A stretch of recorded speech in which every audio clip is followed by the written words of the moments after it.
Hey there, I'm Owen Chapman from Bournemouth, England. I've been in Hangzhou for almost 2 months, and I'm here to introduce Fuchun River. Fuchun River, the upper reach of Qiantang River in central Zhejiang province, stretches along Tonglu and Fuyang for 110 kilometers and connects Hangzhou, the paradise on earth, and the notable, spectacular Huang Gongwang of Yellow Mountains.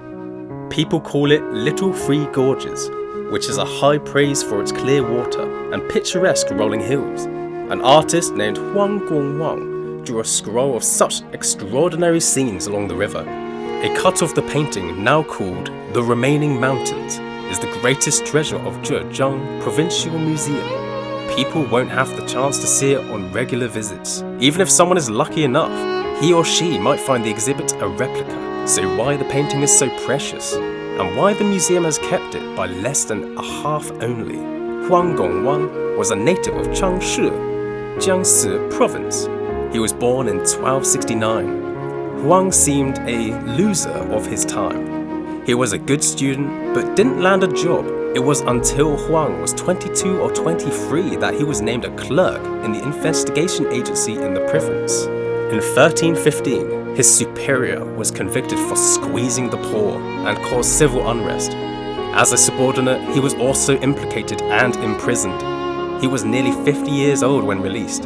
The life's hardships made him obsessed with nothing but sightseeing and painting. He often spent a long while watching sights in deep mountains. Even sometimes he would sit all day having no food or sleep. In 1347, Huang was aged 78. He visited Fuchun River with his friend Wu Yong, a Zen master, in the autumn. The river looked dazzling like a piece of satin, and fishermen were paddling home in the sunset glow. He was enchanted for the scenery and decided to draw it on the scroll. It would have been difficult for most painters, let alone an old man of his age. However, Huang had made up his mind. To capture the various shapes of the riverside hills, peaks and trees, Huang Gongwang took on a long trek along the riverbanks with a painting kit on hand, and he would stop for each pretty scene and sketch it out on paper. He tried to absorb everything around him, like fishing boats, woodcutters, forests, marshes and creeks. It took him 3 years to complete it. The scroll unfolds some 33 centimeters high and close to 7 meters long, with a mesmerizing view along Fuchun River in early autumn. The sophisticated strokes, proper layout, and variety of ink applications do highlight the vast and continuous landscapes of Jiangnan area to the fullest. It is undoubtedly a pinnacle of traditional Chinese landscape painting. In 1350, Huang gave his artwork to his friend, Wu Yong. He died 4 years later, aged 86, by the Fuchun River. The painting later became a cherished collection of Hangzhou, one of the top 4 artists in the Ming dynasty. One day he asked a calligrapher to propose an inscription on the scroll, but it was seized and resold by the calligrapher's son. Hangzhou felt deeply sorrowed. Soon he found the scroll again on the market, but he could not afford it. There was nothing he could do. Thus he decided to make a copy of himself based on his memory, hence the renowned imitation of dwelling in Fuchun Mountains.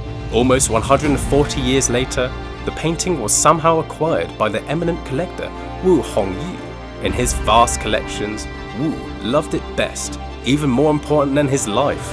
In 1650, the bedridden collector stared at the treasure box by his pillow, and his family understood that before he died, he couldn't forget his beloved painting. When someone took it out and unfolded the scroll in front of him, his eyes watered. After a long pause, he forced out a word, "burn," and closed his eyes. His will would be followed, and the family started to burn the scroll. The moment it was about to vanish in flames, Wu Jiang'an, Wu Hongyu's nephew, rushed out of the crowd and saved the painting.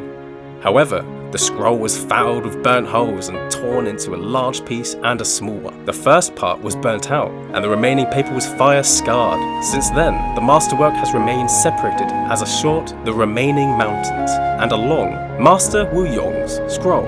Centuries have passed. We'll now find the Master Wu Yong's scroll at the Palace Museum in Taipei and the Remaining Mountains in Zhejiang Provincial Museum. They are hundreds of miles apart. On June 9, 2011, Zhejiang's Provincial Museum and Taipei's Palace Museum co-hosted a special exhibition in Taipei. By holding this event, the two pieces that have left separated for 3 centuries became virtually a united, complete scroll. We have been awaiting for 361 years to see the complete work. Of all natural scenes, Fuchun must be one of the best. Fuyang used to be a favoured destination for literati and scholars, and today people are still living a restful life exactly as what Huang Gongwang portrayed in his masterpiece. Hangzhou, Waying, ni